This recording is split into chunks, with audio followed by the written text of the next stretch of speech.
Hi guys, so for you who haven't had the pleasure of my company yet, I'm Danny, I'm one of the coaches at P1.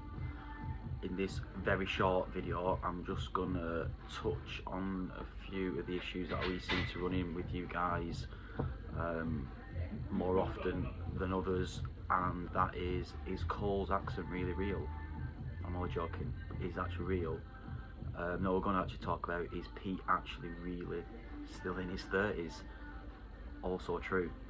But no, honestly, we're going to talk a little bit about protein and some of the issues that you guys raised to us, which is mainly struggling to hit protein goals. Some of you guys are wondering how much protein you're going to need for your particular goals in the gym and to get the results you want, and also the best types of protein to eat, when you should be eating them, etc.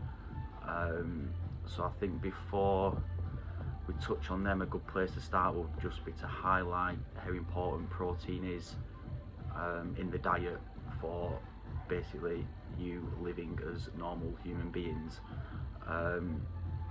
Protein are essential or contain essential amino acids, which that means the body can't make them, so it relies on you ingesting them for your body to be able to use them. So they are essential, so a lack of these would lead to protein deficiencies, which we'll touch on in a second.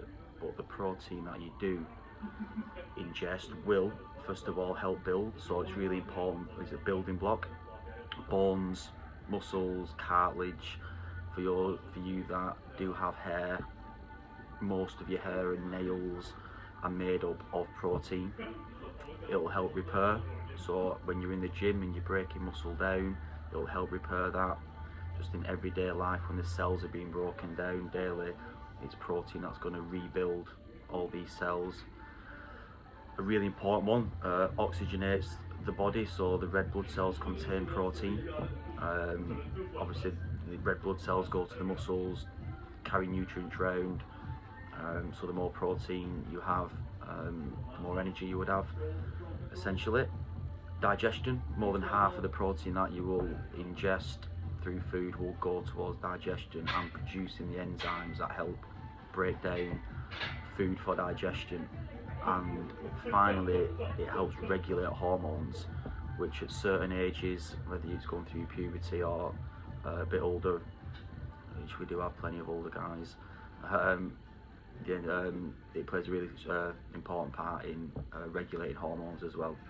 So them 5 alone should scare you into wanting to eat all the protein. So, like I said before, a deficiency in protein could result in basically the opposite of all them. So if you was to wake up in the morning and you've got no nails and hair left, you're tired, you're hungry, you've got a cold, and your biceps have disappeared, there's a good chance that you're going to have some sort of protein deficiency. So the next part would be, how much protein should you guys be eating on a daily basis? So the recommended daily allowance for average Joe, couch potato, doesn't do anything, which hopefully is none of us, would be roughly 0.8 to 1 gram of protein per kilo of body weight.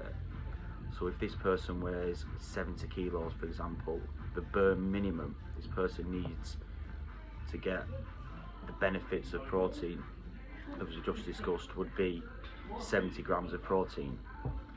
Now, none of us are like that. We're all fairly active. So if for example, you're more an endurance athlete, swimming, cycling, running, any of these sports that involve more endurance, then the science is there to suggest that anything between 1.4 and 1.6 would be needed. So basically another half on top of that. So the same person weighing 70 kilo would need roughly 100 grams of protein in the diet per day. And then most of us at P1 are doing some sort of strength training and a little bit of endurance as well.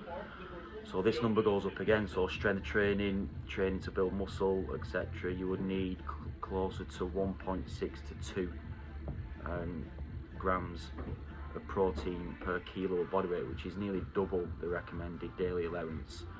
So that certain person weighing 70 kilo would need roughly about 120 to 140 grams of protein a day, which can sound quite a lot if you're not consuming that much at the moment.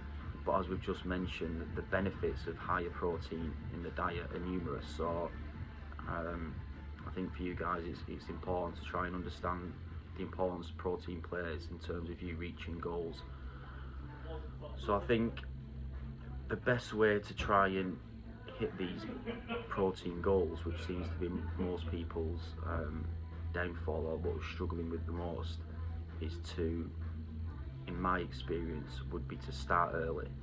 And by that I mean, I know we all have slightly different routines when it comes to food and meal timings, but the earlier you can start eating, especially your proteins, the more chance you've got of successfully getting your protein goal in. And that doesn't mean you have to wake up in the morning and you've got a chicken breast on the bedside table ready to eat. But it does mean if, for example, you wake up at 6, give yourself a window, maybe a couple of hours, to get that first protein meal in. And I don't believe for 1 minute that you guys can't eat or drink something that early in the morning, because you've all been in the airport with either a glass of wine or a pint of Foster's at 6 a.m, necking it with probably a bacon butty in a full English. So I'm not having that crap from no one, because I've done it myself.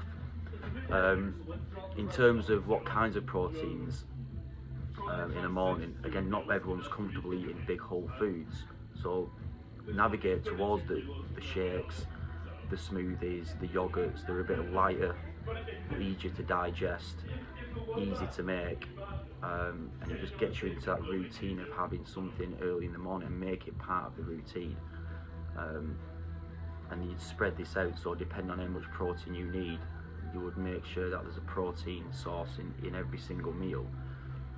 It's another way of hitting the target is if you've got 4 meals for the day, there needs to be protein in each one.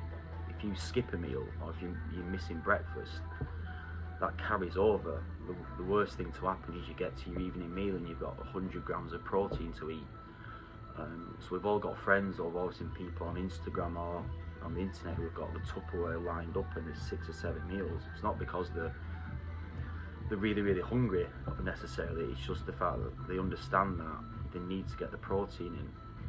So they're starting early, so it's all laid out ready to go. So prepping your food and having it visually there in front of you is another really useful way of getting your protein in every meal. If you can't prep your food for whatever reason for the day, then just make sure that there is protein in every meal that you get. So I think hitting it early would be the best advice. Navigate towards, like, say, the yogurts or the protein drinks, the protein smoothies, and get that protein in nice and early. It should make life a little bit easier in terms of hitting your protein goal. Another nice way of getting a big chunk of protein would be in and around workout. So a pre-workout protein drink or protein bar would generally give you 20 grams, but even more importantly, a post-workout protein meal.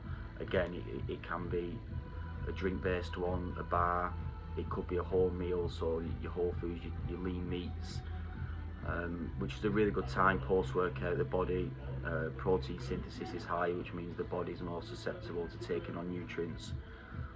As we said before, protein's good for recovery. You've just done a big workout, 20-30 grams of protein post-workout straight in. Body's going to use it really well to help repair. If you do that every training day, you've had 20 grams before, 20 grams after, that's 40 grams. If you're on 120, you know what I mean, you're a quarter of the way there straight off the bat without really having to think about it. So having a look at your morning routine and your pre and post workout nutrition could be a really easy way of getting that extra protein in. that you might need to help hit your protein goal. In terms of types of protein, what you should be having, I'm not going to sit here and list out all the foods. What I will do is add a link underneath this video to a nice list of all the good protein sources that you can get, snacks, and also like protein bars and protein drinks, the ones that we would recommend in terms of good quality and best value for money that you're gonna be able to use to get that protein down, especially like say if it's your smoothies or your drinks in the morning. I hope that helps, guys. As always, if you need any more advice, Google it. I'm only joking. You know where we are as coaches, so either message one of us or bring it up in the gym and we'll be more than happy to help. Okay guys, peace out. I'll speak to you soon.